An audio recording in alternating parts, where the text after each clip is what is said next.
Hi guys, I hope that everybody's doing well. I'm sure that everybody's really excited that summer is right around the corner. I know that virtual learning has not been ideal, and I'm sure it's very difficult, especially with English. And you have to read, and you're not getting all of the information like you would be getting in class. So I'm trying out some new technology to relay the information to you so you have maybe a better idea of what is happening in the text. All right, so bear with me. I'm not the most tech savvy person, and my computer has been acting up. The Wi-Fi is really wonky, so I've been trying to play around with different things to try to get this information out to you. Okay, so I don't know if all the videos are going to play in the presentation or what's going to happen, but I will do my best to try to make it as interesting as possible, and to really help you guys understand what's going on as we move into Act 3 of the Crucible. So I have my text here with me, so I will be reading some things out of the text. I will also have some things displayed for you on the screen. All right, so before we get started on Act 3, let's just go ahead and recap Act 2. So at the end of Act 2, or actually at the beginning of Act 2, we find out that 39 people have been arrested, and even more people are being arrested with accusations of witchcraft. We find out that Rebecca Nurse has been charged with witchcraft because of Goody Putnam, and she accuses Rebecca of killing her babies because Rebecca was a midwife to her. But we also need to remember, that the Putnams have a lot of grudges against the nurses, okay? So lots of motivation there for the Putnams to, accuse the nurses. Then Martha Corey is also arrested for the killing of Walcott's pigs. We find out that the real reason is that Walcott's not really great at taking care of his livestock, but is looking for an excuse basically to send somebody to jail for personal gain. And then Elizabeth Proctor, she is arrested at the end of the scene for stabbing Abigail. But if you remember earlier in the scene, right, Mary Warren comes home and gives her that poppet, and then that poppet is used as evidence against Elizabeth. Basically, they believe that she used that poppet as a voodoo doll against Abigail, and that is why she is being arrested and brought to jail. And then I have a video here. I don't think it's going to play, unfortunately, and I really don't know how to get it to play, so I'll just kind of sum up the video. At the end, after the three women have been taken away to jail, John Proctor tells Mary Warren that you're coming to court with me tomorrow, and you're going to tell everybody the truth, that what you have been doing is basically all lies. And Mary Warren's like, I cannot go to court, Mr. Proctor. I can't stand up to Abigail. I can't go against Abigail. Because if you guys remember, in Act 1, when they were all in the room alone, Abigail threatens all of the girls and basically tells them, if you tell on me or if you tell anybody the actual truth, I will kill you. Okay, so Mary Warren is very afraid of Abigail.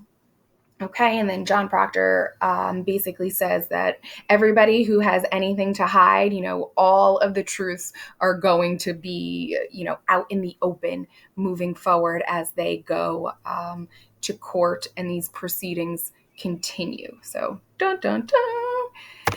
All right, moving on. Oh, not there. Okay, moving in to Act 3. So Act 3 is going to be in the town of Salem.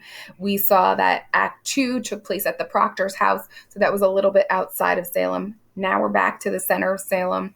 They're at the meeting house, which is also basically the courthouse. So John Proctor, Mary Warren, Giles Corey, and Francis Nurse show up at the courthouse.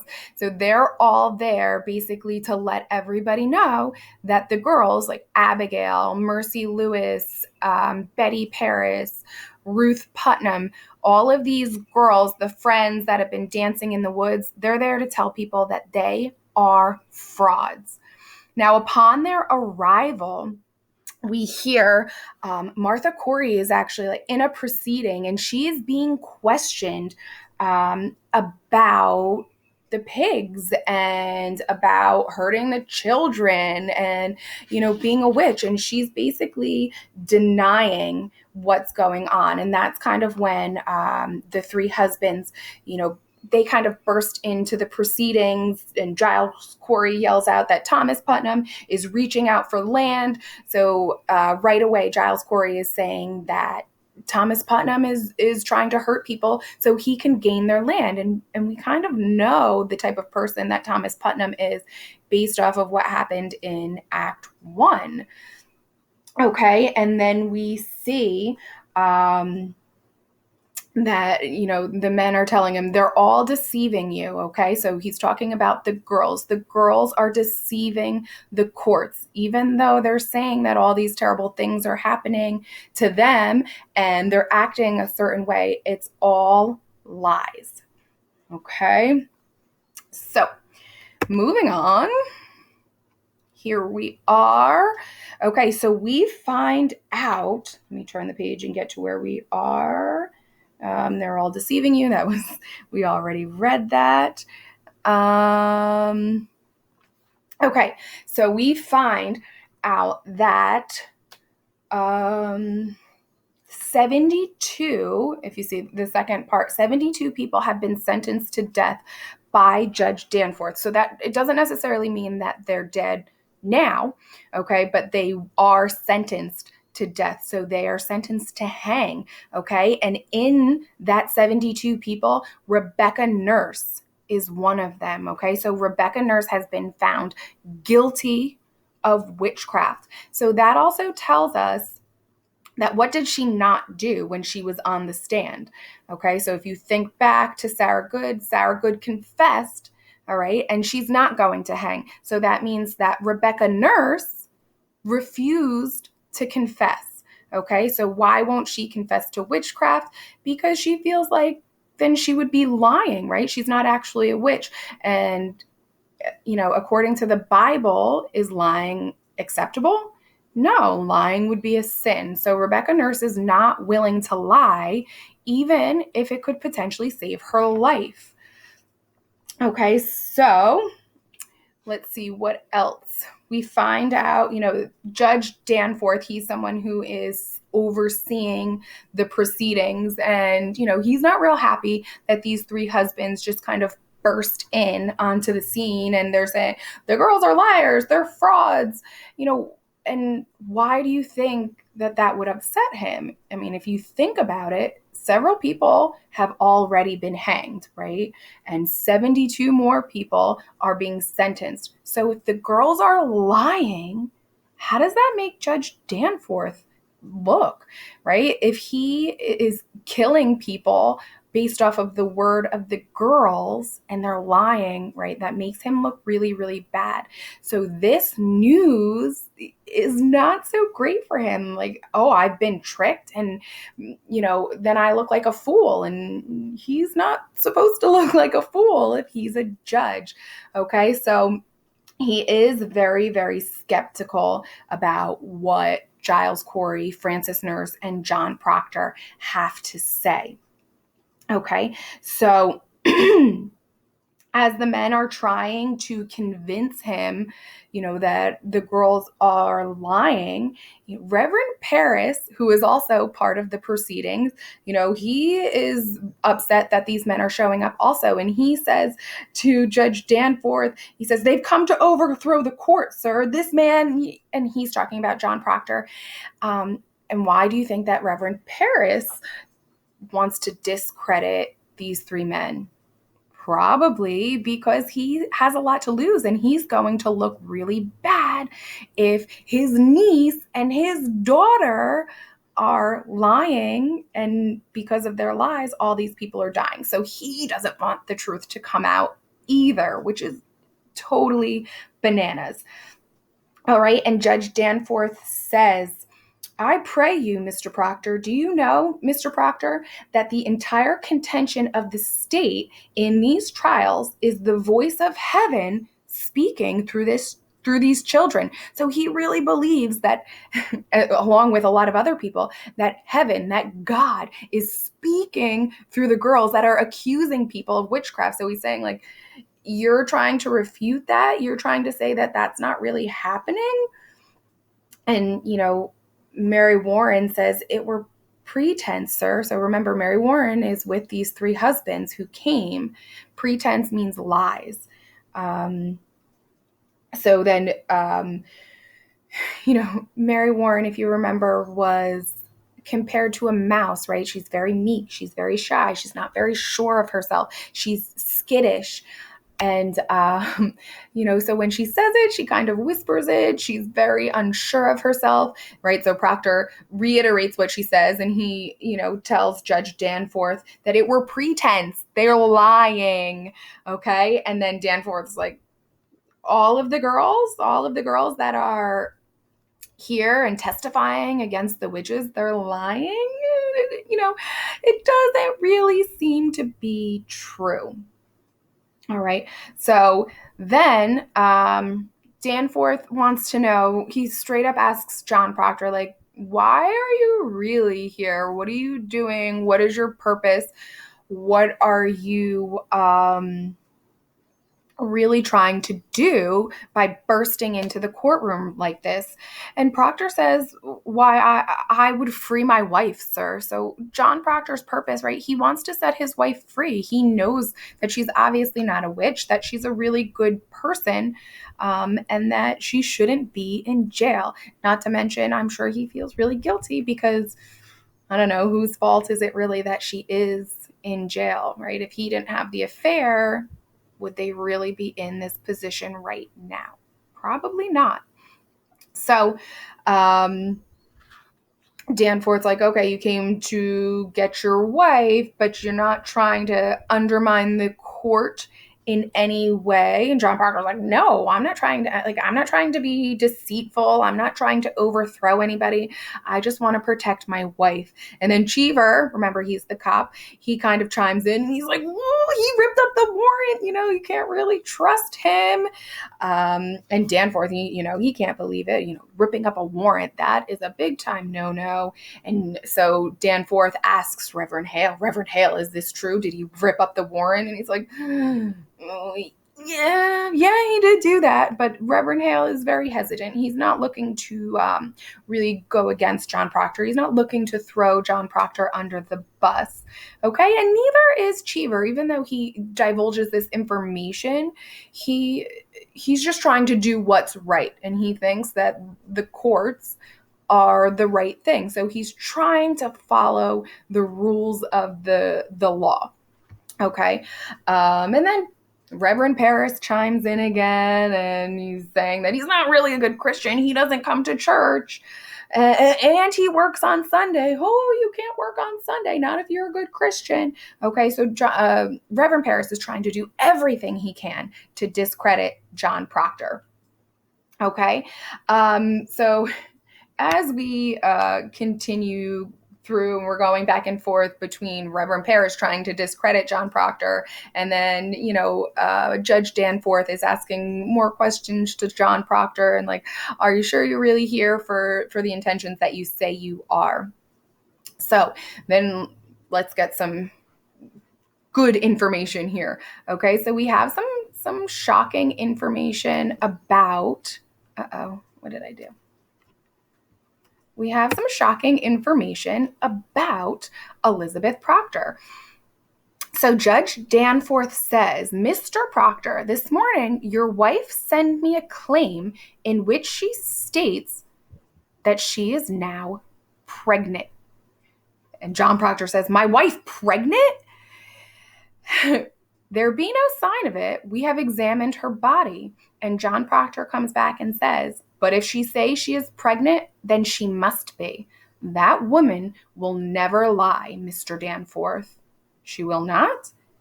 Never, sir. Never.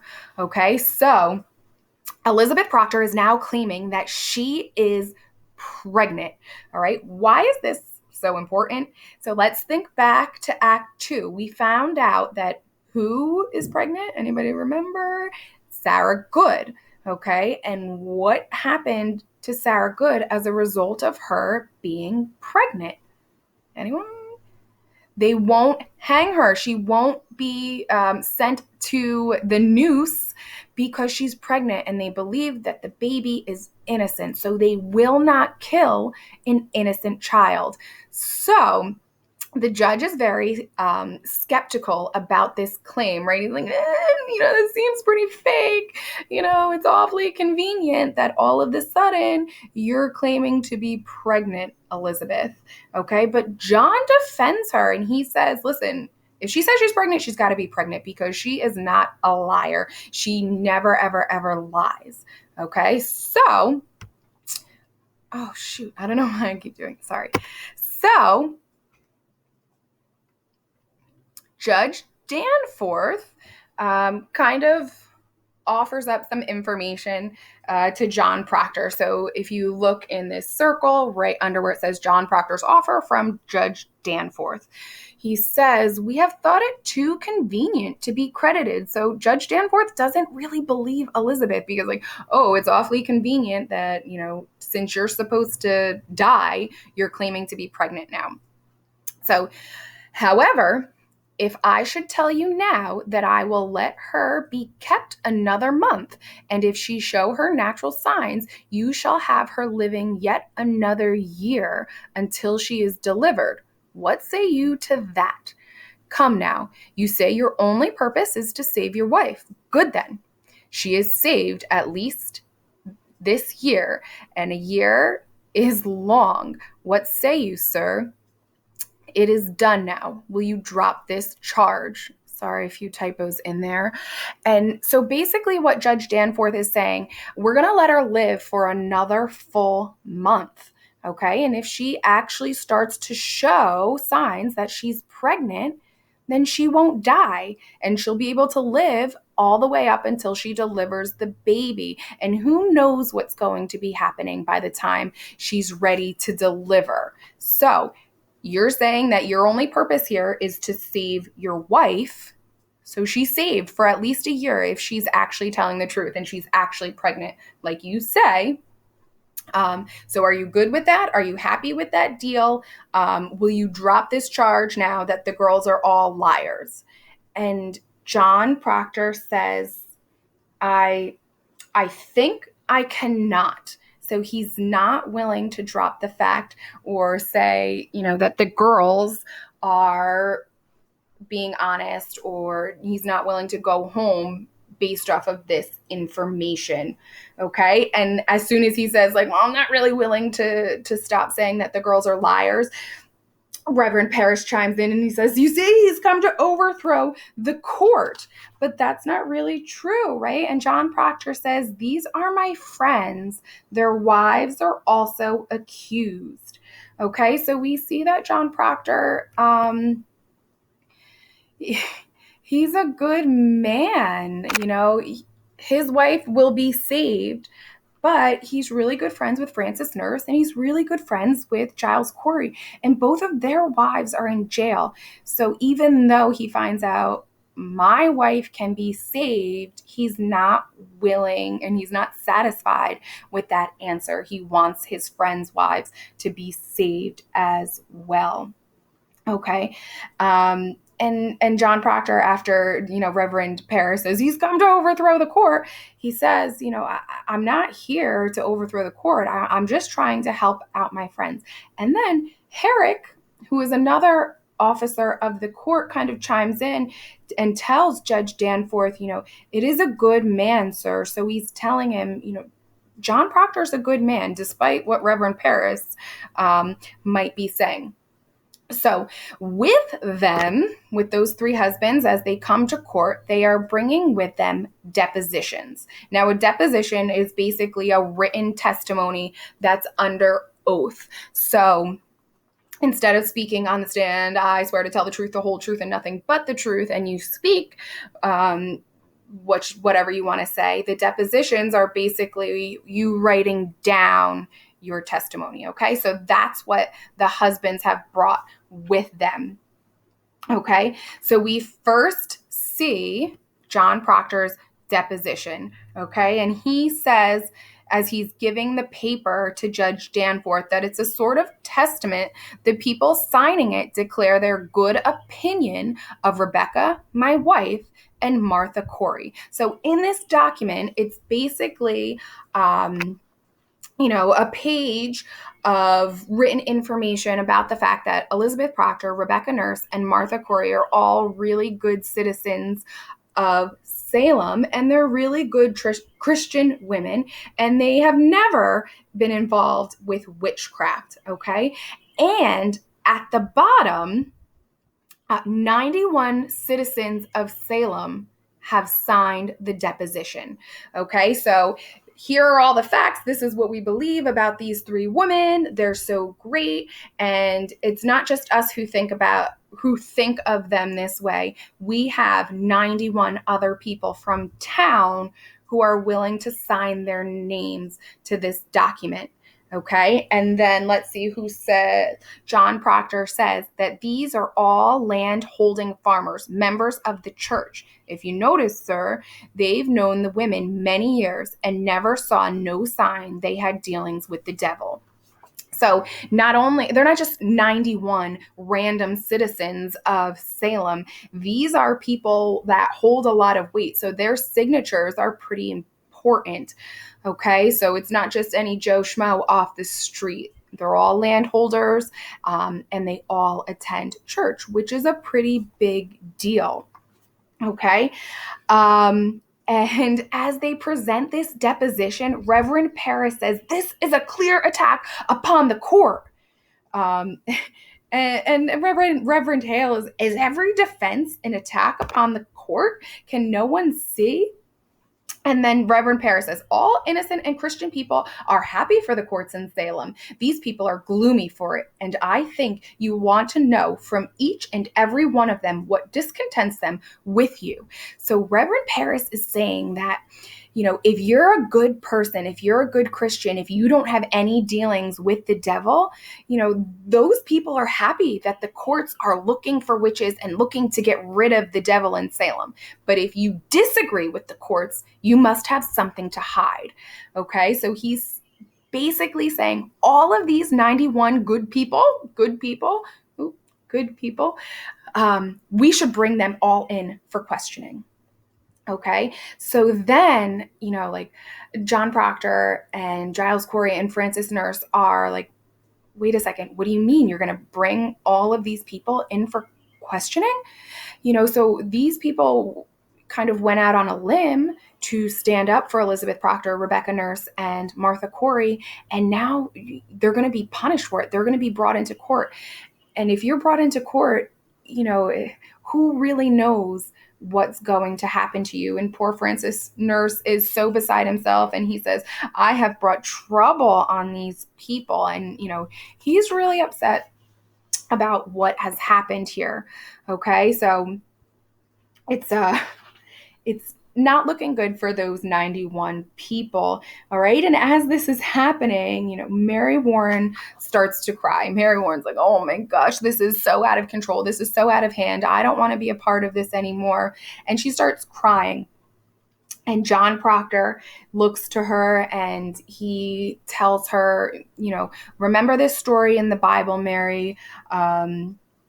Now, remember what the angel Raphael said to the boy Tobias. Remember it. And then he says, do that which is good, and no harm shall come to thee. Okay? And then they ask Mary Warren for her deposition, but she's not quite ready because she's too busy crying. So then Giles Corey steps up. And he's ready to give over his deposition. And while that's happening, Judge Danforth is looking at it and he's admiring how well written it is. And he's like did you hire a lawyer to get this written? And Giles Corey is like, no, I've just been in court so many times. I know how to, create an appropriate court document. Okay. And they kind of have this little exchange, and Giles Corey is very proud of himself that the judge is complimenting him. Okay. But then we get to his actual deposition. And Giles Corey is claiming that Thomas Putnam had his daughter Ruth accuse George Jacobs of witchcraft so that he can get his land. The Putnam family is accusing others for personal or monetary gain. Okay. And as Judge Danforth is reading this, he's really shocked, and he kind of asks Thomas Putnam, like, what do you think about this, Thomas Putnam? Giles Corey is claiming that you're trying to kill people to get their land. And Thomas Putnam says, well, that's a lie. Okay, that's definitely not happening. That's not what's going on. And so Danforth says, okay, Giles Corey, where's your proof? And Giles Corey says, my proof is there. If Jacob hangs for a witch, he forfeit up his property. That's law. And there is none but Putnam with the coin to buy so great a piece. The man is killing his neighbors for his land. Okay, so Giles Corey is telling this information to the court. Okay, and he says, like, well, but the proof, where did you get this information? Where did you get this proof? And Giles Corey says, the proof is there. I have it from an honest man who heard Thomas Putnam say it. The day his daughter cried out on Jacobs, he said she'd given him a fair gift of land. Okay, so Giles Corey is saying, I got this information from a friend who is a good source, a good, reliable source, and he's a very honest man. So then the other judge who is in the proceedings says, and the name of this man. So tell us who this honest citizen is that gave us the information. And Giles Corey says, why, I cannot give you his name. And Hathorne is like, well, why not? Why can't you give us the name? And he says, well, why not? He'll lay in jail if I give you his name. So Giles Corey is refusing to give up any other names, because what just happened a few minutes ago when Proctor gave his deposition, there was 91 signatures on it. And now all of those people are going to be brought into court. Okay. So when they asked Giles Corey for a name, he's like, no way.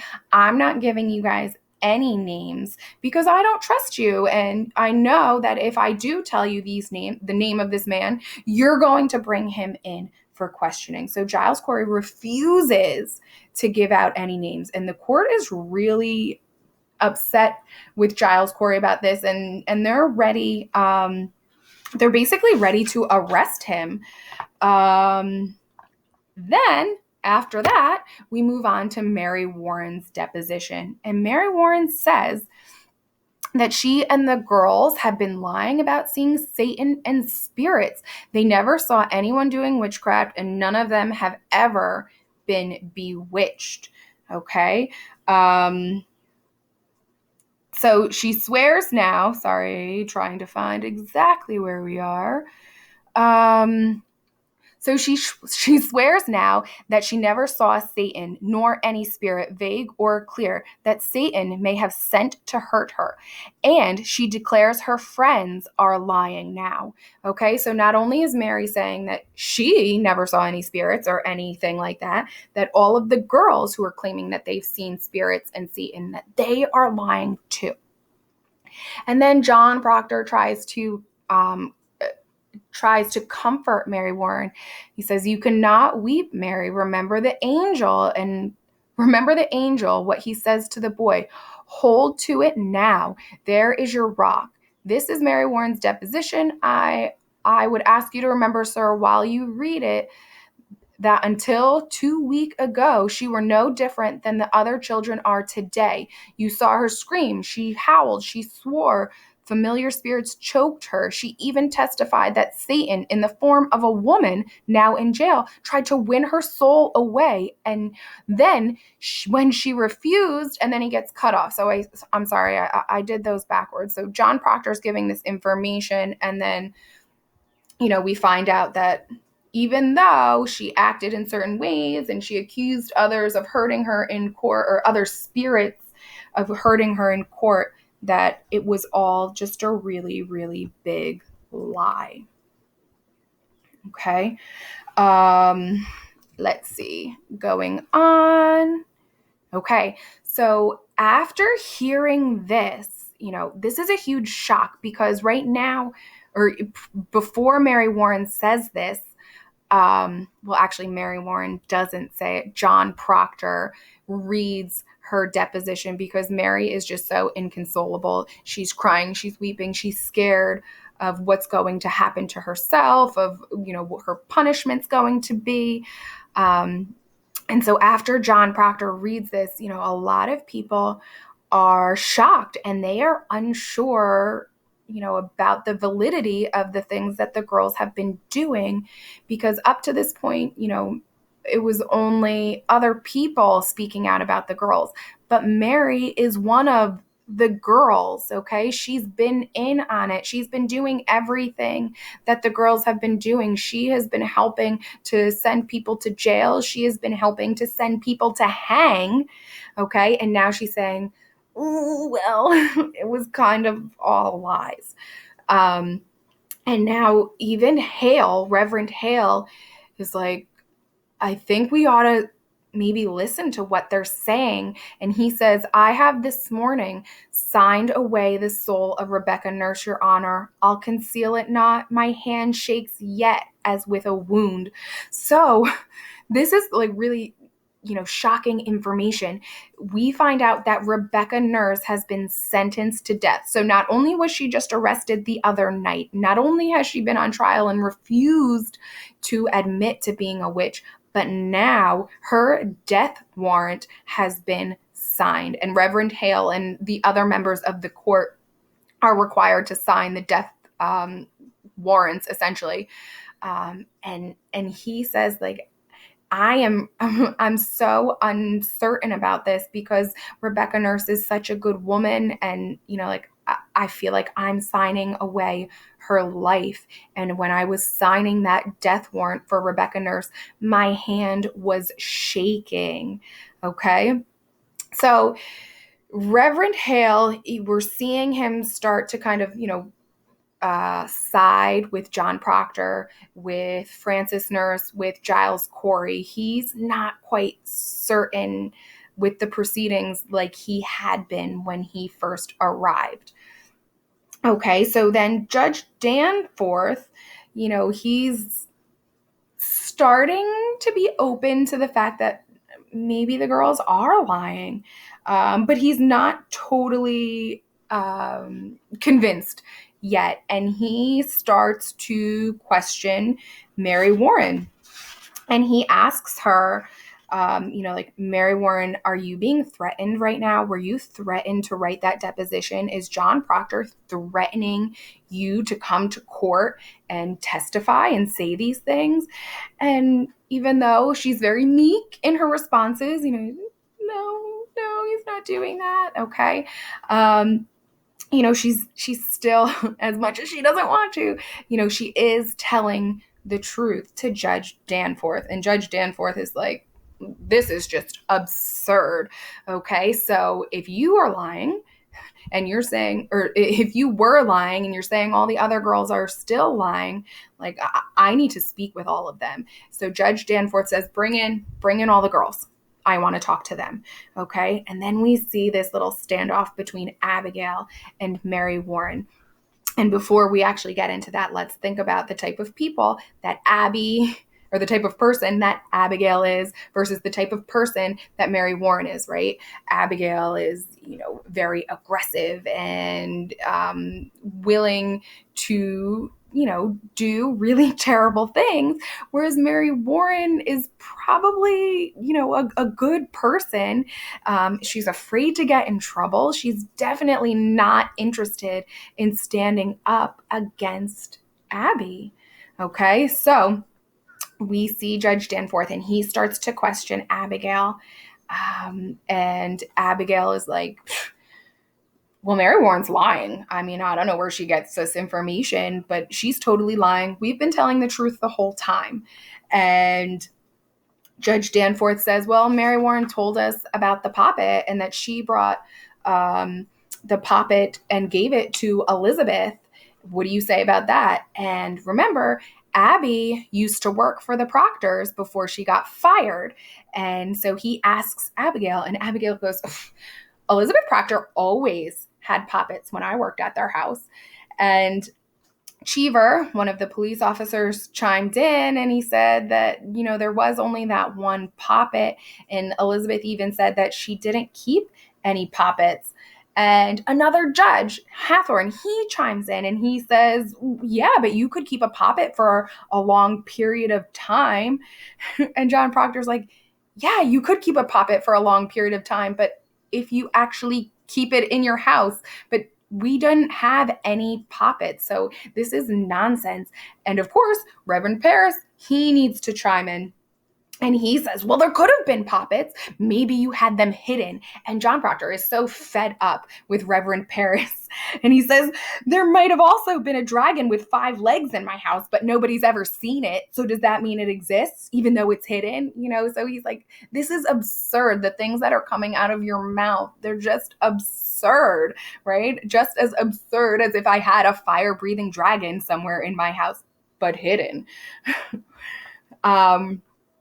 So, as the girls continue, let's see, Mary starts to get questioned, a little bit harder.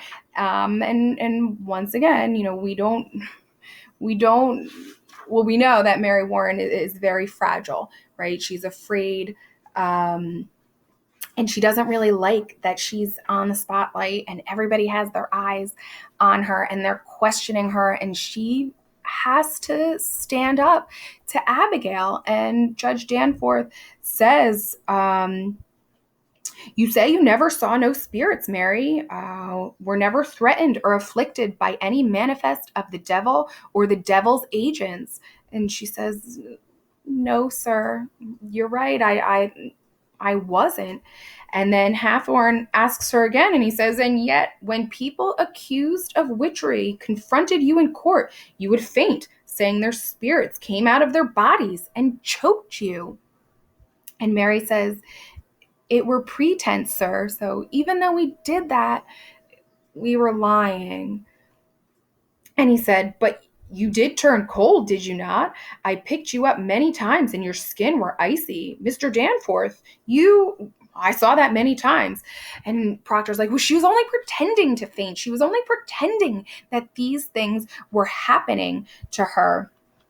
And they're thinking, like maybe this is a trick that John Proctor put Mary Warren up to. That she's trying to trick the court. That's what Reverend Parris comes up with. And Mary Warren says, it's not a trick. I used to faint because I thought I saw spirits.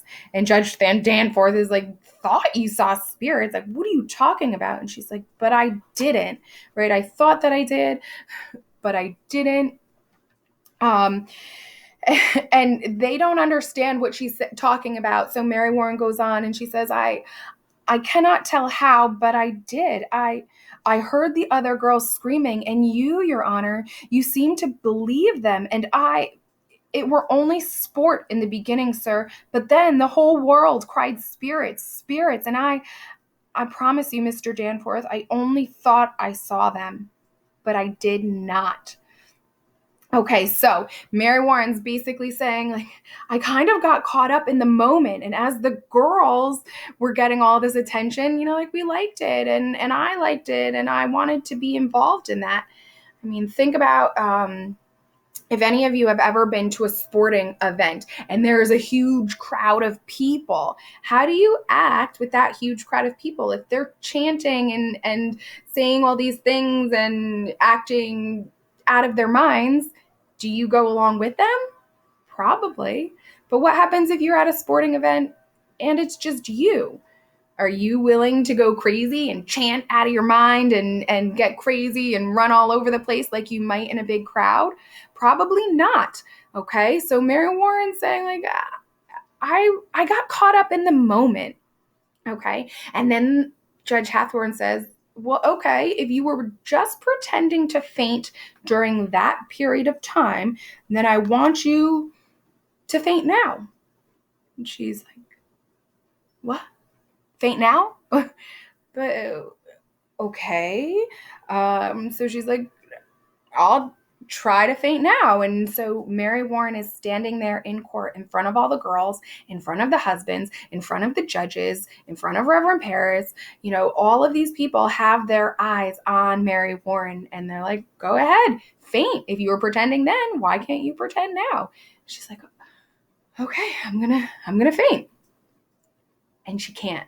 She can't do it. She can't faint in this moment. And she's like, I don't know why, but I can't faint. I don't know why I can't do it. So if you think back to what I just mentioned about sports, right? She doesn't have that supporting cast with her to like kind of hype her up to act this way. And when she can't faint, Abby sees this and, sorry, clicking. I shouldn't be clicking. Okay, so Abby sees this, and she basically says, "Oh, sorry, I think I've gotten a little ahead of myself." So even though Mary Warren can't faint, right? She basically says, like, even though I can't faint, I'm still telling the truth here, and everybody else is lying, right? And Judge Danforth, looks to Abigail, and he's like, Abigail, I bid you search your heart and tell me this, and beware of it, child. To God, every soul is precious, and his vengeance is terrible on them that take the life without cause. Is it possible, child, that the spirits you have seen are illusion only, some deception that may cross your mind when... So Judge Danforth is still skeptical about Abigail and, the things that she is claiming. And Abby gets really upset. And she says to Judge Danforth, I have been hurt, Mr. Danforth. I have seen my blood running out. I have been near to murder every day because I've done my duty pointing out the devil's people. And this is my reward? To be mistrusted, denied, questioned and Judge Danforth, when he sees her reaction, he's like, oh, I'm not mistrusting you. That's not what's going on. And Abigail continues to push the envelope. And she says, let you beware, Mr. Danforth. You think to be so mighty that the power of hell may not turn your wits? Beware of it. Okay, so Abby is essentially threatening Judge Danforth. She's saying that you're not too high and mighty to be accused of witchcraft. The devil can, basically reach anyone. So I don't know. I just kind of watch her back if I were you. So she throws that out there. And after she does that, she starts to look around like she's frightened, like that there's something in the courtroom. All right. And she says, like, I don't know what it is, but all of a sudden I'm feeling so cold. And so she throws out that threat, and now something is afflicting her, right? She's feeling this cold wind. And then, the other girls start to follow Abby. So Mercy Lewis, and she's like, oh my gosh, you're right. It is so cold. What's going on? And Susanna Walcott and Ruth Putnam and Betty Parris, and they're all sitting in court, and they're like, it's so cold. What's happening? And Mary Warren knows exactly what's going on because, in previous weeks, she's been a part of this. And she sees what's happening, and she's like, no, like, Abby, no, like, don't do that. And Judge Danforth is like, what is going on here? He's like, Mary Warren, what are you doing to these girls? And Abby knows then that she has Judge Danforth, kind of back on her side when he starts to question Mary Warren. And so she tries to take the theatrics a little bit further, and she yells out in the courtroom, "Oh, Heavenly Father, take away this shadow." Okay, so John Proctor becomes infuriated with what is going on and the fact that Abigail is calling to God when she is just pure evil, and he kind of flips out. And without warning or hesitation, Proctor leaps at Abigail and, grabbing her by the hair, pulls her to her feet, and she screams in pain. And he yells, "How do you call heaven whore? Whore." Okay, so John Proctor, in the middle of court, in front of all of these people, calls Abigail a whore. Okay, so everybody looks at John Proctor like, what are you doing? What do you mean? Why are you saying this? And Abigail turns to Judge Danforth and says, "Mr. Danforth, he is lying." Okay. So it's very interesting. There's a lot of layers to unravel here. So by Proctor yelling this out in court and by accusing Abigail of being promiscuous, he's kind of admitting to his affair with her. So if he admits to the affair with Abigail, this kind of discredits Abigail's testimony and proves that she is trying to kill people, especially Elizabeth Proctor, because she wants revenge on Elizabeth Proctor. She wants to be with John Proctor. So she immediately says that John Proctor is lying about that. And John Proctor comes back and he says, "A man will not cast away his good name. You surely know that." So he's saying, like, I am here to tell you the truth, and I wouldn't tarnish and I wouldn't, smear my name through the mud just to discredit Abigail. So if I'm saying these things, they have to be true, because I wouldn't just do this to do it, right? So I'm being as honest as possible, and you have to understand that. Okay, so John Proctor is in court, and now he is admitting to everybody about the affair. Okay, so as he's telling Judge Danforth about what happens, he says, "She thinks to dance with me on my wife's grave. And, well, she might, for I thought of her softly. God help me, I lusted, and there's a promise in such sweat, but it is a whore's vengeance, and you must see it. I set myself entirely in your hands. I know you must see it now." So John Proctor saying, basically, we had an affair. She's in love with me. Now she wants my wife out of the picture because she thinks if Elizabeth is hanged for witchcraft, then Abigail and I will be together. And that's definitely not going to happen. And I know that committing adultery is a crime, and I'm willing to do whatever I need to do. But you have to see now what a terrible person Abigail is. This was a video. Obviously, it's not working. Sorry. Okay, so Danforth is like, this is so crazy. And he asks Reverend Parris, or sorry, not Reverend Parris. Or yeah, sorry. So Danforth sends Reverend Parris to go and get Elizabeth to bring her into the court. So she's currently in jail. Now bring her into the courtroom. And while they're waiting, Judge Danforth says, "Bring her out and tell her not one word of what's been spoken here, and let you knock before you enter. Now we shall touch the bottom of this swamp. Your wife, you say, is an honest woman." So Reverend Parris has to leave. He's going to collect Elizabeth Proctor, and he's been instructed, you don't tell Elizabeth Proctor what we've just discussed in this court, and before you enter, make sure you knock so we're done discussing it before she does enter. And then Reverend Parris leaves, and Judge Danforth says to John Proctor, now, earlier today, you mentioned how honest your wife is.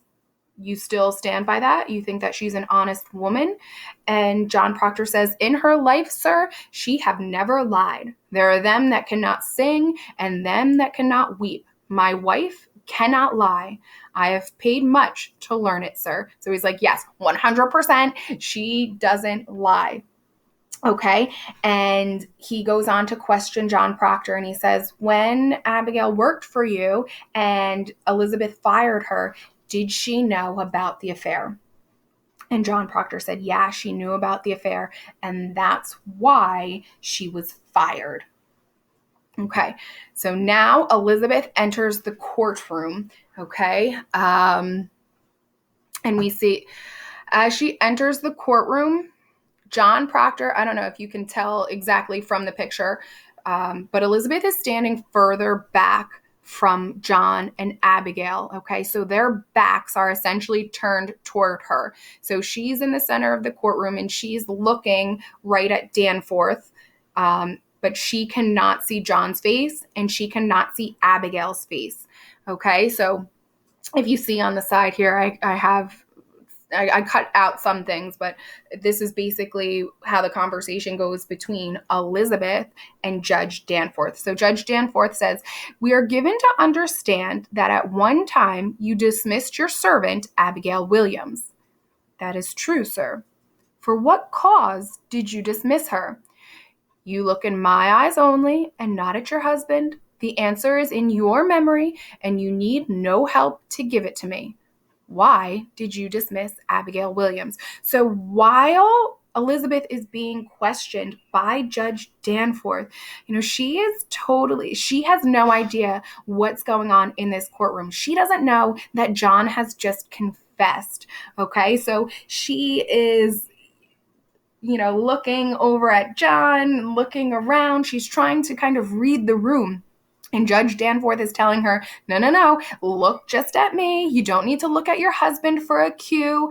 You know why you fired Abigail. So tell me, based off of your memory and based off of why you did it, what went down.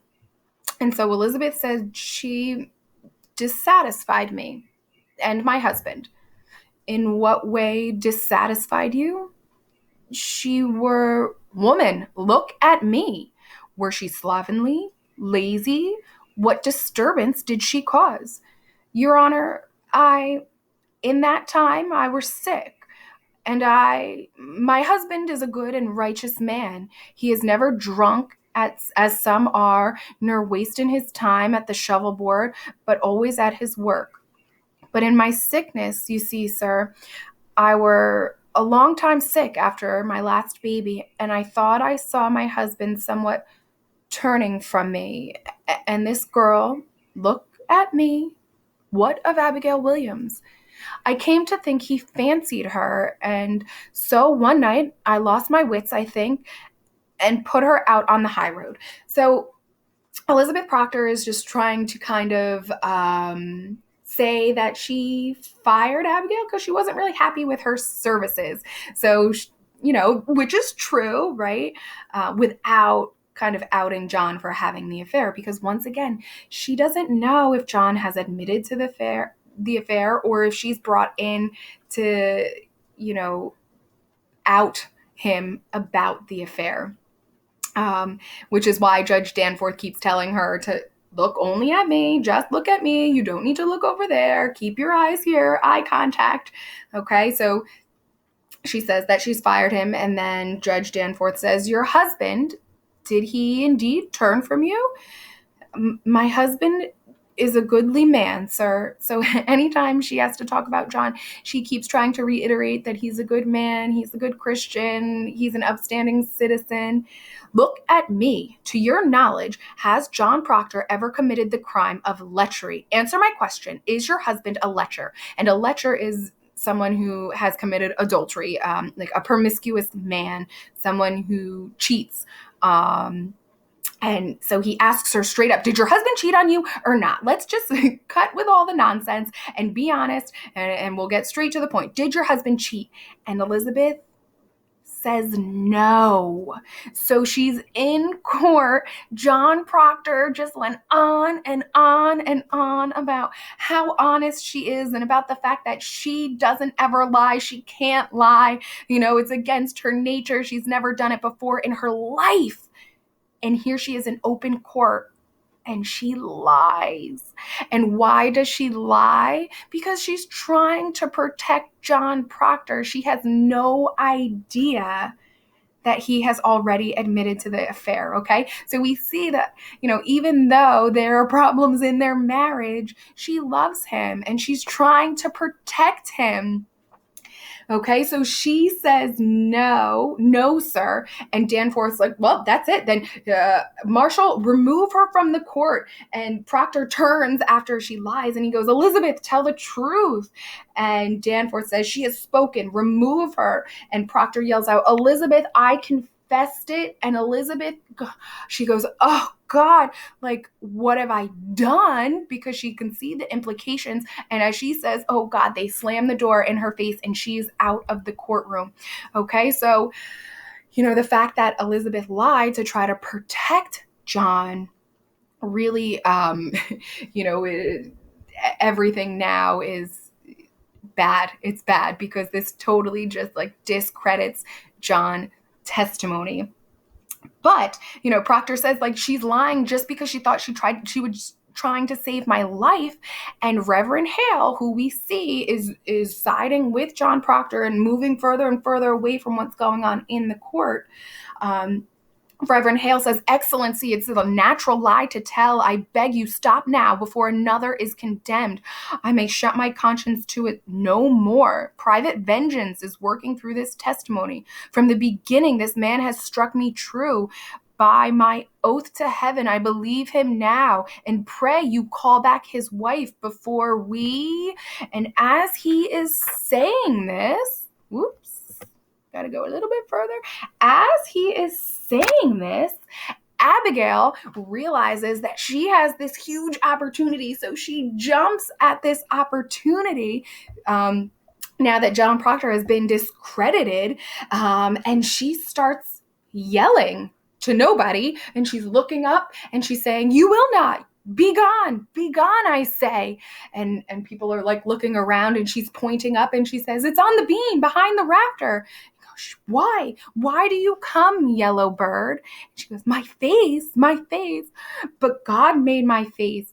You cannot want to tear my face. Envy is a deadly sin, Mary.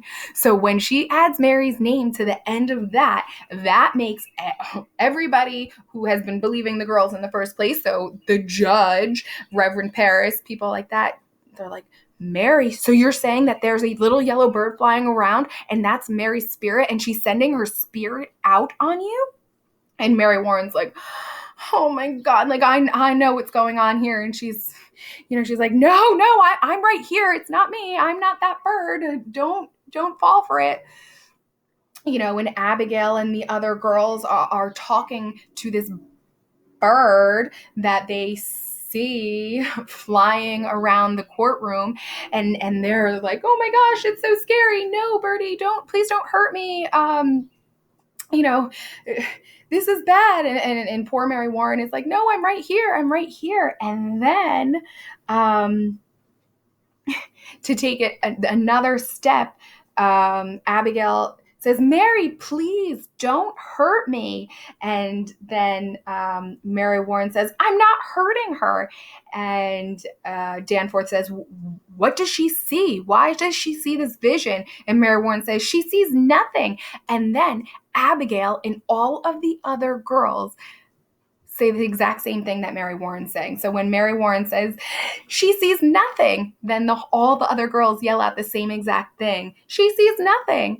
And then Mary Warren says, I'm here. And then all of the other girls repeat her. So they're copying everything that she says. So it's seemingly like Mary Warren is possessing the girls. So they're afraid of this bird. And, everything that is coming out of Mary Warren's mouth, the girls repeat. So it seems like Mary Warren is making them act like this. And John Proctor is doing everything he can to help Mary Warren stay strong. And he tells Mary, God damns liars, Mary. Remember, the angel Raphael, do that which is good. And he gets cut off. Okay. And so Mary is just beside herself. So now it looks like she is a big liar. All of her friends have now turned against her. Things did not go as planned as they went to the courtroom. So in a last resort, Abigail yells, look out, she's coming down. And when she says, look out, she's coming down, she's talking about Mary in the form of this yellow bird. Okay, and then it says, she, as in Abigail, she and all the girls run to one wall, shielding their eyes. And now, as though cornered, they let out a gigantic scream. And Mary, as though infected, opens her mouth and screams with them. Gradually, Abigail and the girls leave off until only Mary is left there, staring up at the bird, screaming madly. All watch her horrified by this evident fit. Proctor strides to her. So Mary can't take it anymore. As the girls are screaming and saying that they're afraid of this yellow bird that is supposedly Mary Warren's spirit, Mary Warren runs over and joins the girls as they're afraid of this bird. And she's yelling. And as the girls kind of get up and leave one by one, Mary Warren is left there all by herself. Mary, uh-oh. All right, are we good? Okay, thought I lost you guys. So Mary Warren is over there screaming all by herself, and she looks like a crazy person. And, she kind of is going a little bit crazy because now all of this blame is thrown on her. So as John Proctor goes over to try to comfort her, Mary Warren screams out and she says, don't touch me. Don't touch me. You're the devil's man. So Mary Warren turns on John Proctor and she tells the judges that John Proctor has threatened her life and has forced her to come to court with this story. And she's saying, she's talking to John, but saying it in front of everybody that, I don't want to be with the devil and you, John Proctor. I want to go back to God and I see the light and I'm so sorry that I did all these things, but basically I'm with all the girls. I don't want to have anything to do with you. And John Proctor's like, you got to be kidding me. This is bananas. And Judge Danforth looks at John Proctor and he just can't believe it. Danforth,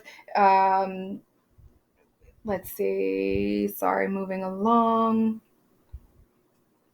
Danforth says to John Proctor, what are you? You are combined with the Antichrist, are you not? I've seen your power. I will deny it not. What say you, mister? So Judge Danforth is like, clearly the girls are all telling the truth, and John Proctor is the evil one in all of this, which is, totally bananas. So John Proctor, this is the last straw. He can't handle it, and he responds with, I say, God is dead. And then he goes on and says, a fire is burning. I hear the boot of Lucifer. I see his filthy face, and it is my face and yours, Danforth. For them that quail to bring men out of ignorance, as I have quailed, and as you quail now, when you know in your black hearts that this be fraud, God damns our kind especially, and we will burn together. So John Proctor is basically calling out Judge Danforth for allowing these proceedings to continue when he knows it's a fraud. And he's saying, listen, I'm not perfect either. I know that I have sinned, and, you have an opportunity to change something and you're refusing. So guess what? We're both going to hell and we're both going to burn together. And after John Proctor says that, Reverend Hale is totally beside himself. He can't believe that Judge Danforth is believing the girls once again. And he says, I denounce these proceedings. I quit this court. And Hale is out. He's done. He's, totally, switched sides from when he arrived and he was ready to find witches in Salem to now when he sees all the evil that's going on, and it has nothing to do with witchcraft. It's just that the girls are, especially Abigail, are terrible people, and now there is no longer any truth to anything that's going on or being listened to in the courts. So he he leaves Salem because he doesn't want to be a part of it anymore because he knows it's wrong.